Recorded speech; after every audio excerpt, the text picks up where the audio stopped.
Nioh was one of the first Souls-like games that felt like it had cracked the FromSoft formula in some way. It didn't feel like a cheap imitation of Souls games like Lords of the Fallen. Instead, it focused on one aspect of the genre, the combat, and honed it to a new level with stances and combos and abilities. Then came Nioh 2 and it added more focus on the yokai, the guardian spirit skills, and bigger and more badass boss encounters, upping it yet another level. And now we have Nioh 3 that makes the game open world, lets you travel between different time periods freely, and adds an entirely new approach to combat with the ninja style on top of the existing samurai style. But is it enough to elevate the series to yet another level? Well, as my friend John Cusack once said, That all depends.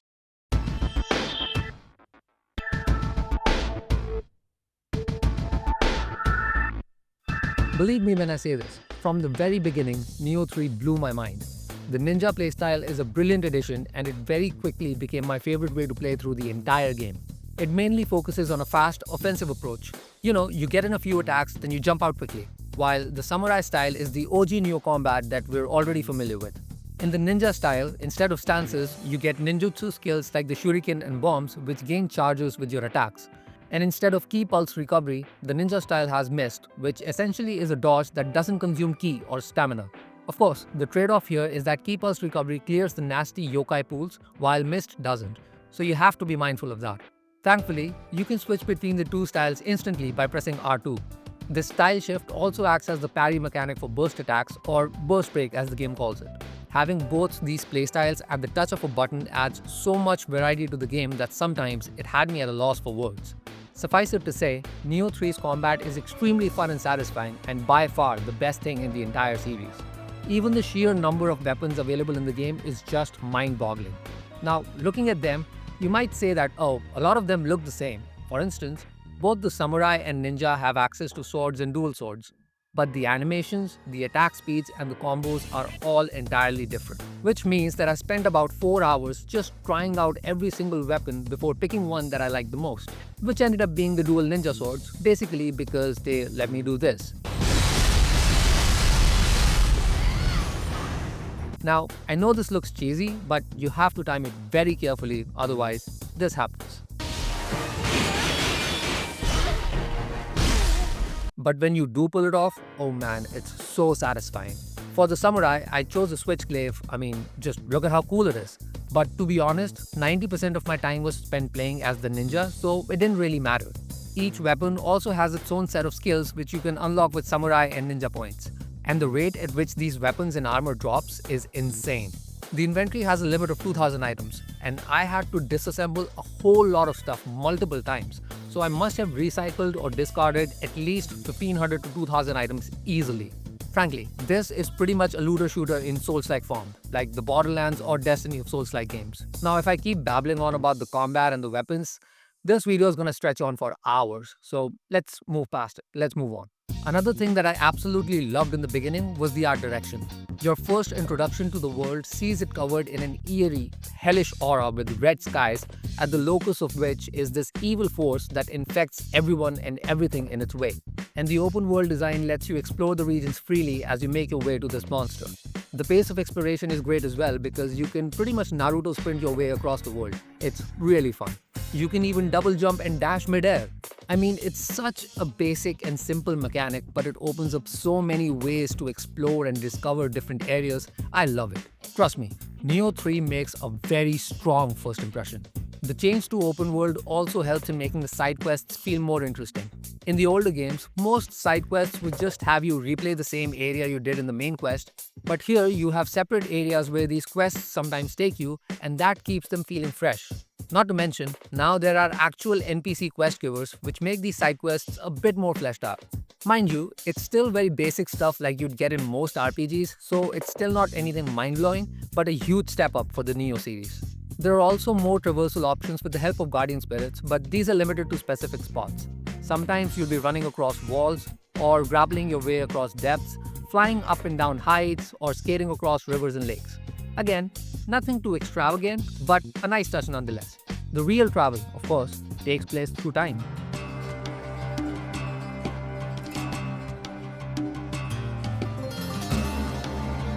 It all starts with the fall of the Edo castle, where your brother betrays you for the seat of the shogun, and during the fight, you end up traveling back in time. The story then takes place over three eras: 1572 during the Warring States or the Sengoku period, after which you travel further back to 1190 to the Heian period, then all the way into the future till you end up in 1864 in the Bakumatsu period. Actually, there's one more, but I'm not gonna get into that or any specific details because, Spoilers. but I will say this. I really enjoyed the way the team has portrayed the struggle and the battle for the shogunate in each period and connected it with the protagonist's own journey. Let's face it, Time travel is really hard to write about. but Neo 3's story manages to keep it simple, concise, and straightforward. It's not like the best writing by any means, but within the context of the game, I liked it.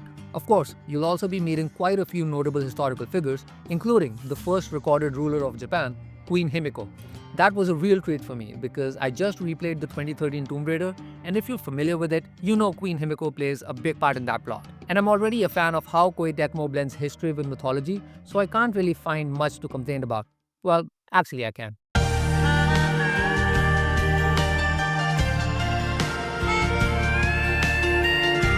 Remember how I said the game makes a very strong first impression? After the first 12 hours or so, that starts to fizzle away. The red hue over the world is actually thanks to this thing, which leads to a dungeon which the game calls a crucible. This crucible is a warped area infected with the yokai realm where your max health gets lower the more damage you take. Once you break this crucible, the area goes back to normal, the red hue disappears, and with it, the mind-blowing visuals. Because this is when it hit me that the game actually doesn't look all that special.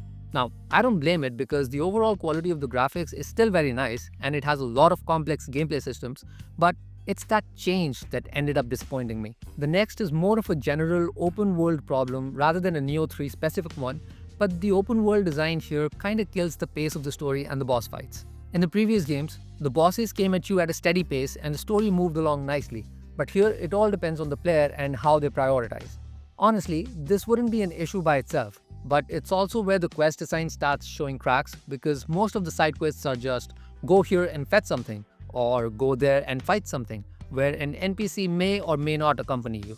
It's been done so many times in so many games that even though it's a first for this series, which makes it feel fresh at first, it gets very tedious as the game goes on. And the same problem happens with the exploration. It's driven entirely by objectives and map markers, so after a few hours into the game, your map starts looking something like this. And most of these activities are exactly the same across all time periods. You're either looking for collectibles or clearing enemy bases or fighting enemy waves. Nothing you haven't done in a Ubisoft game before. I think it's the same problem that Rise of the Ronin had, where you could ride a horse and glide around, which was pretty fun, but the world you were doing all that in was just bland. Let me make a comparison to another game that came out recently, Wuchang Fallen Feathers. Now that is a game where I did not enjoy the combat at all, but the level design was amazing and filled to the brim with unexpected twists and turns.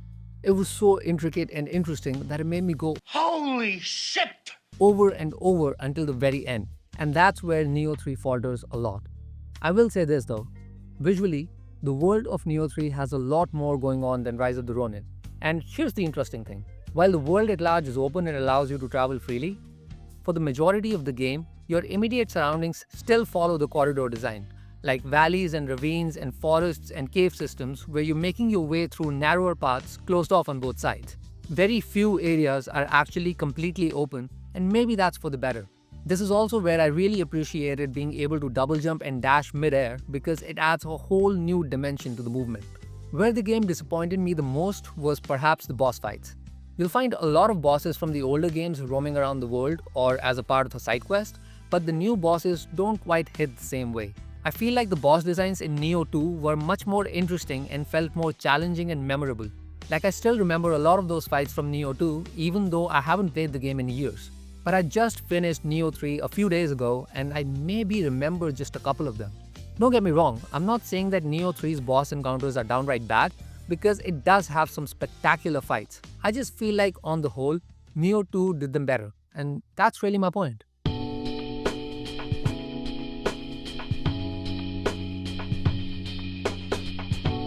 On one hand, I think the open world approach in Nioh 3 ends up improving over the older games in terms of how they handle exploration and side quests, but I also realized that over the 48 hours it took me to finish the game, at least 10 to 15 hours just felt like unnecessary padding. So at the end of it, I was a bit befuddled about how I felt. All I can say is, Nioh 3 is undoubtedly an impressive game, and it is tremendously fun. Not only does it manage to retain the speed and complexity of its original systems, but it also adds a whole new layer with another complex combat style which is even faster and flashier. My experience was only bogged down with the constant trade-offs that felt like they kept getting in the way of my fun. And that's really what it's all about, trade-offs. In a lot of ways, Nioh 3 definitely takes the series to new heights. But in other ways, it feels stagnated and sometimes even like a step backwards. So if you like the Nioh series for its combat, Nioh 3 is very easy to recommend and you should go for it because, like I said, combat is hands down the best part of the game. The sheer variety in builds and combos and skills and abilities will keep you occupied to no end. But for everything else, I would say at the very least, try out the demo and see how you feel. Or get it on sale because, there's really no point in rushing into it just because of FOMO.